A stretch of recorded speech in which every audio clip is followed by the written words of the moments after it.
आइए हम प्रार्थना करें। हे सर्वशक्तिमान अनुग्रहकारी जीवित पिता परमेश्वर, धन्यवाद प्रभु आज के दिन के लिए। धन्यवाद पिता परमेश्वर, जो समय आपने दिया है कि मैं आपकी उपस्थिति में आपके साथ आपके वचनों के द्वारा बात कर सकूं। धन्यवाद देती हूँ पिता, जो कुछ बोलूं आपकी महिमा के लिए बोलने पाऊं। आप बढ़ें, हम घटें। शैतान की कोई भी ताकत किसी भी तरह से इस वचन प्रचार को प्रभावित न करने सके। इस प्रार्थना को सुनिए और स्वर्ग राज्य में ग्रहण कीजिए। आमीन। यीशु सहाय, प्रेज द लॉर्ड, जय मसीह की। आइए आज हम प्रकाशित वाक्य की पुस्तक का अध्ययन प्रारंभ करें। इससे पहले कि हम उसके अध्यायों को विस्तार से जाने, हम जाने कि प्रकाशित वाक्य की पुस्तक क्यों लिखी गई है और कब लिखी गई है। यह पुस्तक प्रथम शताब्दी में लिखी गई है। संसार के अंत के पल के विषय में आखिरी दिनों में लिखी गई है। यदि देखा जाए तो यूहन्ना के समय से ही अंतिम दिन प्रारंभ हो गए थे। जिस शब्द से प्रकाशित वाक्य का अनुवाद हुआ है वह यूनानी शब्द है, जिसका अर्थ है प्रकाशित होना या प्रकट होना।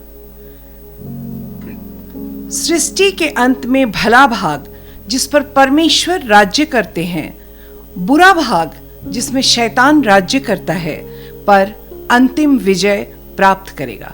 यह पुस्तक हमें यह बतलाती है। प्रकाशित वाक्य नए नियम की अंतिम पुस्तक है और बहुत असाधारण है। यह एक रहस्योद्घाटन, भविष्यवाणी और 7 पत्रों का संयुक्त ग्रंथ है। परमेश्वर भविष्य को जानते हैं और हम परमेश्वर को जानते हैं। ये पुस्तक हमें बतलाती है कि सब कुछ परमेश्वर के हाथ में है और सर्वश्रेष्ठ बातें अभी होने वाली हैं। प्रकाशन का अर्थ होता है एक पर्दा का हटाया जाना। परमेश्वर ने पर्दा हटाकर यूहन्ना को 3 बातें बताई। मसीह की महिमा में मसीह के ऊपर से पर्दा हटाना। दूसरी बात, मसीह और उसकी कलीसिया के ऊपर से पर्दा हटाना। मसीह और उसके राज्य से पर्दा हटाना। ऐतिहासिक और आंतरिक परिणाम ये बतलाते हैं कि इस पुस्तक को लिखने वाला यूहन्ना था। यूहन्ना ने ये पुस्तक रोमी सम्राट डोमिटियन के शासनकाल 81 to 96 में लिखी थी। पहली शताब्दी के आसपास रोमियो ने यह सूचित कर रखा था कि उन्हें देवता माना जाए, उनके राजा को देवता घोषित किया जाए और उनके सामने प्रार्थनाएं और बलि चढ़ाई जाए। इनकार करने पर वे लोग देशद्रोही कहलाते थे और उन्हें मृत्यु का दंड दिया जाता था। अतः परमेश्वर ने विश्वासियों को दृढ़ रहने के लिए यूहन्ना को ये प्रकाशन दिया।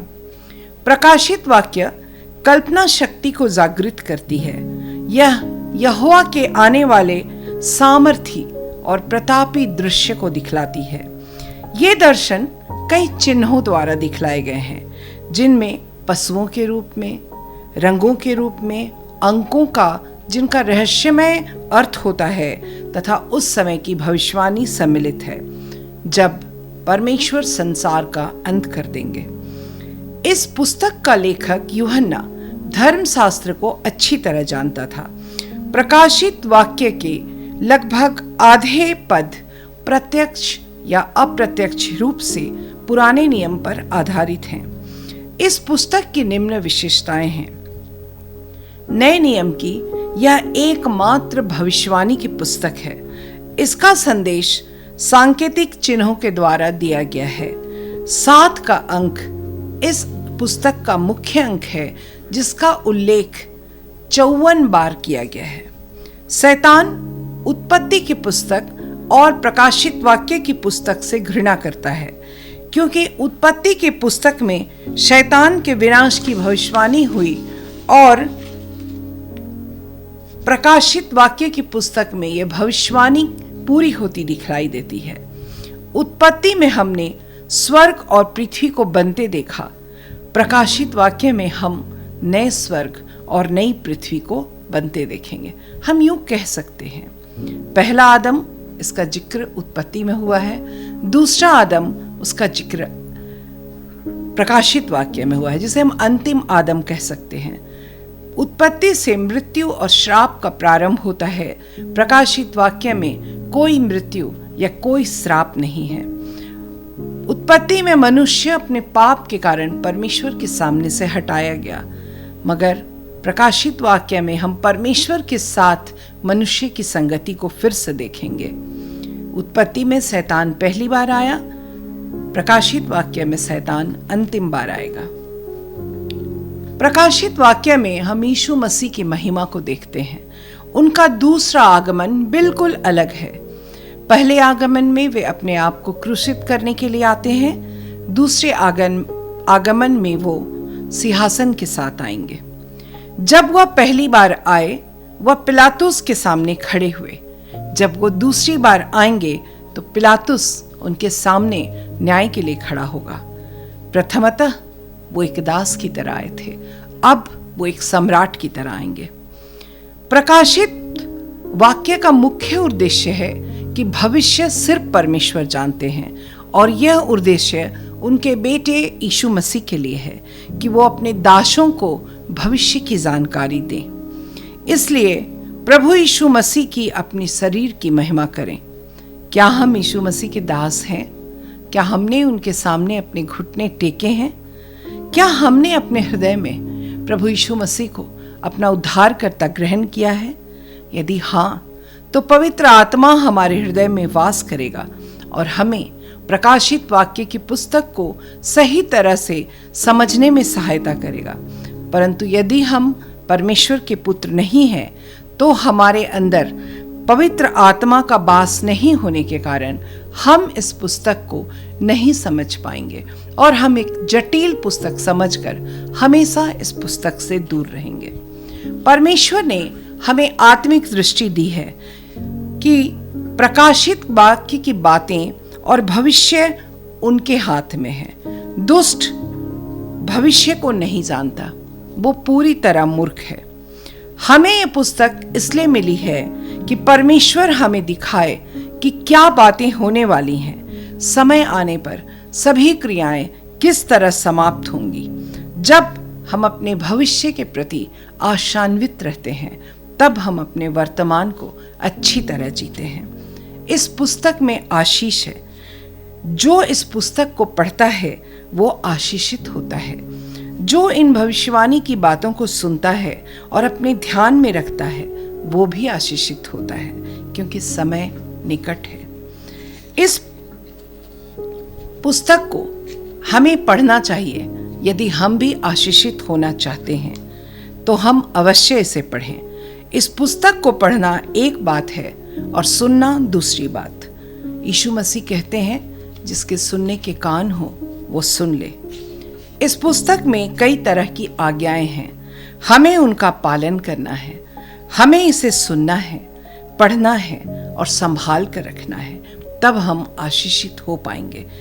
परमेश्वर ने संपूर्ण बाइबल में इसी पुस्तक में आशीष की बातों को बहुत ज़्यादा बतलाया है। ये पुस्तक और ये प्रकाशन यूहन्ना और मसीह के सब दासों के लिए है।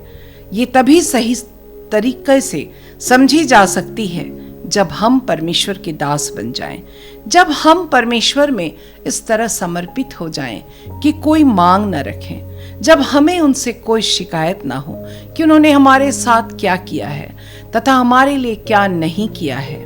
हम परमेश्वर के प्रति प्रेम को इस पुस्तक के द्वारा समझ पाएंगे, जीवन की चतुराई के द्वारा नहीं।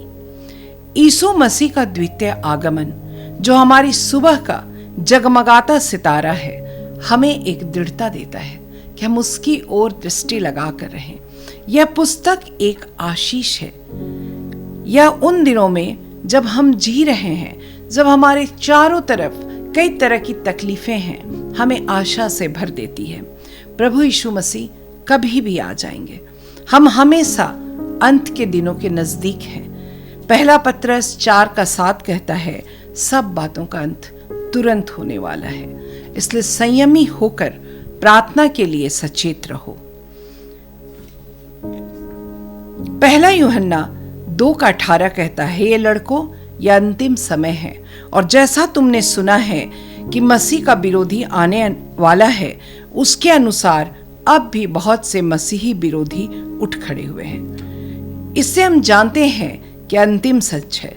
हाँ, यह सच है कि हम 2000 साल से इस अंतिम समय में ही जी रहे हैं और प्रकाशित वाक्य का प्रकाशन भली भांति तभी समझा जा सकता है जब हम फिर से एक बार परमेश्वर के दास बन जाएं। हम खुद को परमेश्वर के हाथों सौंप दें। हम कोई मांग ना करें, हम कोई शिकायत ना करें। आइए हम अपने आप को इस तरह से बनाएं, परमेश्वर के अनुकूल बनाएं, अपने हृदय को कोमल करें, पूरी तरह से परमेश्वर के सामने समर्पित हो जाएं और तब हम जीवन की चतुराई के द्वारा नहीं बल्कि परमेश्वर की आशीष और पवित्र आत्मा के दान के द्वारा इस पुस्तक को समझ सकें। धन्यवाद।